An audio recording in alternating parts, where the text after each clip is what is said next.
के संविधान की धारा 26 है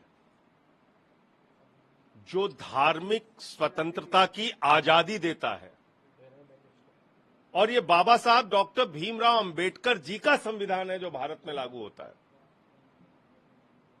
और उस संविधान में लिखा है कि धार्मिक संस्थाओं के प्रबंधन में कोई भी हस्तक्षेप सरकार का नहीं होगा। वो चाहे मंदिर हो, चाहे मस्जिद हो, चाहे गुरुद्वारा हो, चाहे चर्च हो। लेकिन ये जो कोशिश की जा रही है मौजूदा मोदी सरकार के द्वारा, इस कोशिश के पीछे एकमात्र मंशा है जमीनों को कब्जा करके अडानी को देना। ये अपने दोस्त अडानी को जमीनें देने के लिए ये बिल लाया जा रहा है। इस बिल के पीछे मकसद है एकमात्र अपने दोस्तों को पूरे देश में जमीनें वक्फ बोर्ड की कब्जा करो और दो। वक्फ बोर्ड की जमीनें कब्जा हो जाएं तो गुरुद्वारे की जमीनें देश भर में कब्जा होंगी और दोस्तों को दी जाएंगी। फिर चर्चों की जमीनें कब्जा होंगी और दोस्तों को दी जाएंगी। फिर मंदिरों की जमीनें कब्जा होंगी और दोस्तों को दी जाएंगी। और ये बात मैं पूरे प्रमाण के साथ कह रहा हूं। रेल की जमीन अपने दोस्तों को दी, सेल की जमीन अपने दोस्तों को दी, भारतीय सेना की 13,000 एकड़ जमीन अयोध्या में अपने दोस्त अडानी को दी। 3 काला कानून किसानों के खिलाफ लेके आए थे, उसमें भी मंशा थी। प्रधानमंत्री जी अपने दोस्तों को जमीनें देना चाहते थे। वो बिल किसानों और हम लोगों के विरोध की वजह से रोका गया, वरना आज देश भर के किसानों की जमीनों पे कब्जा हो जाता।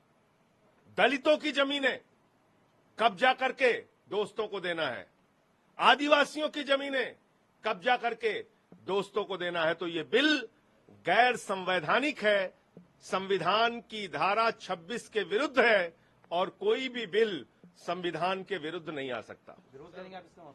निश्चित रूप से विरोध करेंगे। अच्छा, एक विषय सर हो रहा है, निश्चित रूप से विरोध करेंगे। तू कौन मैं खामखा? भाई, जिसमें सरकार के हस्तक्षेप का कोई मतलब नहीं है, आप उन धार्मिक कार्यों में, धार्मिक संस्थाओं में हस्तक्षेप कर रहे हैं। कल को आप मंदिरों की जमीनें कब्जा करेंगे, गुरुद्वारों की जमीनें आप कब्जा करेंगे, चर्चों की जमीनें कब्जा करेंगे।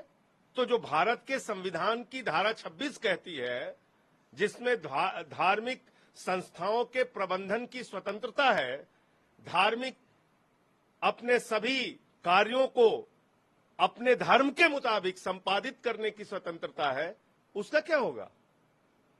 उस संविधान के अधिकार का क्या होगा? आप भारत के संविधान में दिए गए अधिकार को छीनना चाहते हैं, इसलिए इसका विरोध करेंगे हम लोग। दूसरा मुद्दा, आतिशी जो आपकी मंत्री है, उन्होंने इंफॉर्मेशन पब्लिसिटी डिपार्टमेंट के सेक्रेटरी और डायरेक्टर को शो कॉज नोटिस किया कि 15 अगस्त को जो विज्ञापन छपा उसमें सीएम की फोटो नहीं थी।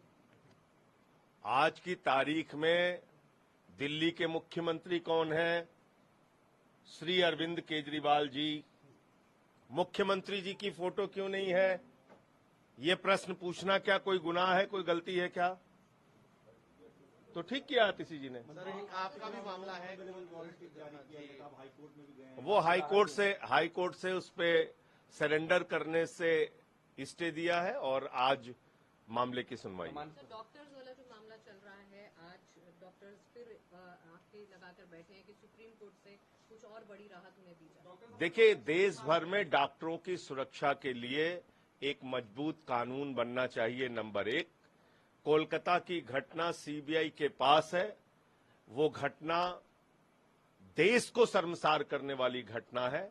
उस घटना को फास्ट ट्रैक कोर्ट में चलाकर और सीबीआई जल्द ही सारे सबूत फास्ट ट्रैक कोर्ट के सामने रखे और जो इसके मुख्य आरोपी हैं, गुनहगार हैं, दरिंदे हैं, उनको सख्त से सख्त